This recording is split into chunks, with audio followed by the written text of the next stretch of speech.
नमस्कार, मी कुमारी लोकेशानंद धने 12 ची विद्यार्थिनी असून नूतन कन्या कनिष्ठ महाविद्यालयात शिकत आहे। मी कुमारी नमस्कार मंडळी, मी कुमारी खुशबू इका वर्ग 12वी मध्ये शिकत असून नूतन कन्या शाळेमध्ये शिकत आहे। अगं लोकेशा, आपल्याला 20 तारखेला कशाची सुट्टी दिली ग? अगं, तुला माहिती नाहीये, अख्ख्या महाराष्ट्रात विधानसभेची निवडणूक आहेत, म्हणून आपल्याला सुट्टी मिळालेली आहे। अगं, पण आपण तर 17च वर्षाची आहोत, मग मतदानाचा अर्थ काय आपल्याला तर माहितीच नाही ना। अगं, आपल्याला समाजशास्त्रात, नागरिकशास्त्रात, इतिहासात निवडणुका म्हणजे काय, लोकशाही म्हणजे काय आणि मतदान म्हणजे काय, मतदान काय असते आपल्याला सांगितलेले आहे। अगं, पण सुट्टीचे याच्याशी काय संबंध ग?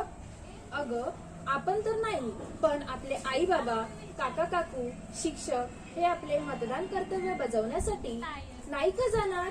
अगं हो, तू म्हणते तर मला कळलं, मतदान करायलाच पाहिजे। एकेका मतानं लोकशाहीचं प्राण आहे। लोकशाही बळकट करण्यासाठी आपल्याला मतदान करणे आवश्यक आहे, म्हणून येत्या 20 तारखेला मतदान करणे हा गरजेचा आहे। आपल्याला निवडणूक आहेत 20 तारखेला, तर आपल्याला सगळ्यांनी मतदान करणे गरजेचं आहे। अगं हो, बरोबर म्हणते, पण आपल्याला सुट्टी तर हिंडण्या फिरण्यासाठी तर दिली नाही, मतदानाचे कर्तव्य बजावण्यासाठी सुट्टी दिलेली आहे आपल्याला।